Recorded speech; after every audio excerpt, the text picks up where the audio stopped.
Hello again, my name's Gabe Zolna. You know, I posted Aviation is very unforgiving. Seems a lot of people enjoyed that. I'm going to tell you a couple of other stories. When I was learning how to fly, there's obviously a whole lot of things that I didn't know. There's a publication called Aviation Safety. You might want to look it up. And if you're at all interested in aviation, you might want to subscribe to it. I actually wrote 3 articles, and they published all 3 articles. As a matter of fact, if you go to Amazon and you type in my name on a book, someone took what I wrote with my name and published a book. And I think the title is What You Don't Know Can Kill You. I can't recall if that was a specific one, but that was the article. That was one of the articles that I wrote. And the title again is What You Don't Know Can Kill You. My instructor and I were flying over sunny Southern California, over an unpopulated area. And I was at around 10,000 feet. I was flying a Cherokee 180. And he reached over and he pulled the throttle. And what he was doing was he was simulating an engine out condition. And he wanted to see if I knew how to react to that kind of an event. Well, the first thing you do is you zoom. You want to get as high as you can, and you use your forward thrust. We were doing about 130, and the best angle of climb is around 92. So you set it up, you trim it for 92, and you get as high as you can. And then what you do is you go through your restart procedure. And you switch tanks, check the magnetos. If that doesn't work, you squat 770 on your transponder, which sends out a blurb to local control towers knowing that there's an aircraft having an emergency condition. Then you look for a place to land. Well, where he pulled the throttle, he knew there was a dirt runway beneath us.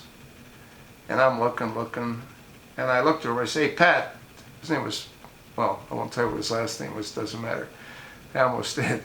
Anyway, I said, "Hey, Pat, there's a dirt runway down there." He said, "Well, okay, land." I said, "Okay." So I dropped the wing, and I started spiraling down.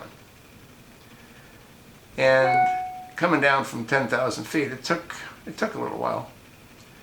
And then I lined up on the runway, and I went into the flare, and I landed. And as we're rolling, I touched down at around 70 miles an hour. As I touched down, he said, "Let's go." So I pushed the throttle forward. And the motor is going woo, woo, woo, woo, like that. And he says, "Let's go." And he slams my hand, and I says, "Pat, I got it firewalled." The lever goes forward. And there's a fence coming up. And now we're doing close to around 80, I guess.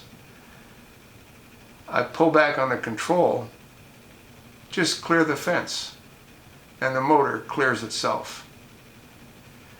Well, again, the title of that article was, and you can go Google it on aviation safety. If you join aviation safety, you can go Google what I just said the title was. And What You Don't Know Can Kill You. And again, I didn't know what he forgot to do. When we're at 10,000 feet altitude, you've got the engine leaned out because the air is thinner. And as we were spiraling down, his responsibility is to clear the engine by pushing the throttle forward about every second rotation. And that would have cleaned off the spark plugs, because what's happening is they're fouling because the air is becoming more dense and the spark plugs aren't being used as such. So again, what I didn't know could have killed both of us. And he forgot to do what he should have done, which is clear the engine. So as that title of that other video stated, aviation is very unforgiving. You do the wrong thing, and I didn't know we were doing the wrong thing. it could have been the end of me right then and there, and the end of him.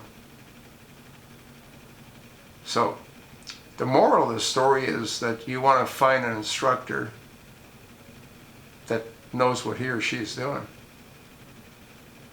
Because if they don't, what you don't know, because you haven't been taught yet, and what they forgot, can kill you. Hope you enjoyed that story. Got a couple more I'll share with you, but not tonight. Thanks for listening.